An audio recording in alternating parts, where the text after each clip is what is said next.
बिहार के सरकारी मदारिस को लेकर कहा जाता है कि मुख्यमंत्री नीतीश कुमार ने सरकारी स्कूलों के बराबर ही सरकारी मदारिस को अहमियत दी है और दोनों के टीचरों की तनख्वाह भी एक बराबर रखी है। दीगर कुछ सहूलियात भी दोनों जगह बराबर है, लेकिन ऐसा नहीं है। मदरसा डेवलपमेंट ऑर्गेनाइजेशन के एक अहम मेंबर मोहम्मद शफी अंसारी ने मीडिया के जरिए मुख्यमंत्री से मांग की है कि जो ऐलान उन्होंने वर्षों पहले किया है वो सहूलियात अभी तक मदारिस के शिक्षकों को नहीं मिल रही है। और मोहम्मद शफी अंसारी ने आगे क्या कुछ कहा, देखें। आपके कई वीडियोस देखे जो आपने अक्सर अपने भाषणों में कहा है कि आप मदारिस और मदारिस असातिज़ा को तमाम वो सहूलियात दे रहे हैं जो स्कूल के टीचरों को दी जाती है। माननीय मुख्यमंत्री जी, आप एकदम सही कह रहे हैं, लेकिन मुझे ऐसा लगता है, मदारिस असातिज़ा को ऐसा लगता है कि कहीं न कहीं आपके और विभाग के और असातिज़ा के बीच में कहीं कोई कम्बिनेशन की कमी रह गई है, जिस वजह से विभाग की कमी और कोताही के कारण मदारिस असातिज़ा को स्कूल के बराबर सैलरी नहीं मिल रही है। मैं मानता हूँ माननीय मुख्यमंत्री जी कि आपने ऑर्डर किया है इस बात का, इससे हमें इनकार नहीं है। आपसे गुजारिश है कि जो बार बार आप अपने भाषणों में कहते हैं कि मैंने स्कूल के बराबर दिया है, स्कूल के असातिज़ा को वेतनमान मिलता है,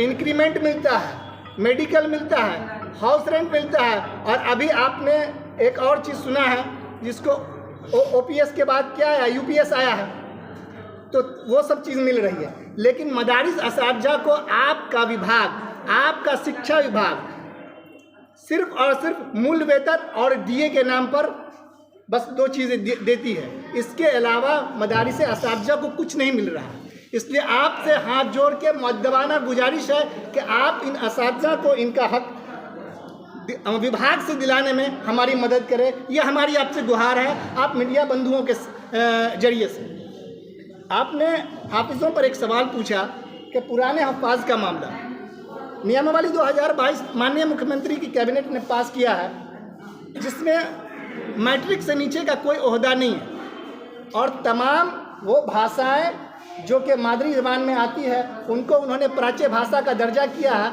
जो टीचर इन भाषाओं से आते हैं उनको ट्रेंड टीचर माना जाता है। उसमें हमारे हाफिज़ महोदय भी आते हैं, उनका पोस्ट भी सेंक्शन पोस्ट है और उनका तनख्वाह जो है वो प्यून से भी कम है।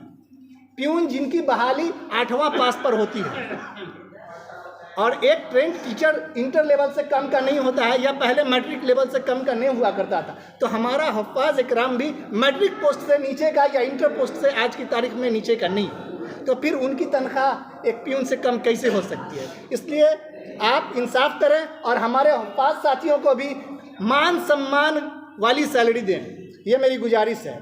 आपने साइंस टीचरों के बारे में सवाल पूछा सर। साइंस टीचरों का जो मामला है, ये बीएससी एमएससी करके लोग आ रहे हैं और उनकी सैलरी 6,000 रुपया है, हमारे सिर्फ 6,000।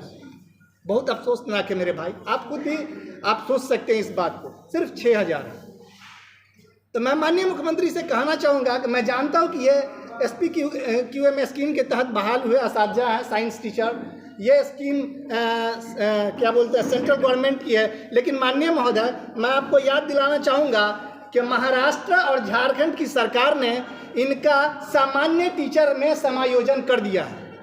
मैं आप मीडिया बंधुओं से के जरिए उनसे गुजारिश करूंगा कि हमारे बिहार के भी साइंस टीचरों का समायोजन जो हमारे रेगुलर टीचर हैं उनके साथ कर दिया जाए, तो इन पर मेहरबानी होगी। और साथ ही इनकी तनख्वाह का जो मामला है वो 6,000 से जो 25,000 का मामला है उसको आप देख लें और विभाग से करा दें, मेहरबानी होगी।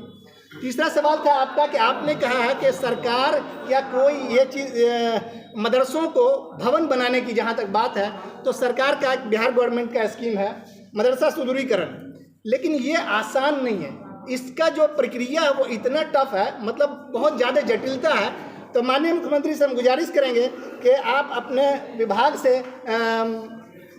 राब्ता करके बातचीत करके इस प्रक्रिया को आसान और सरल कर दे, ताकि आपने जिन मदरसों को कायम किया है, कम से कम ये 814 मदरसे जो है वो आपके द्वारा कायम किए गए हैं, इन मदरसों को जल्द से जल्द और तमाम मदरसों को आसानी के साथ सबका भवन निर्माण हो जाए, जहां गरीब के बच्चे आते हैं पढ़ने, बरसात में जाड़े में इनको बहुत ही परेशानी होती है भवन बनने के बाद, वहां बच्चों को परेशानी नहीं होगी, इसलिए इस प्रक्रिया को थोड़ा आसान बनाइए। ठीक।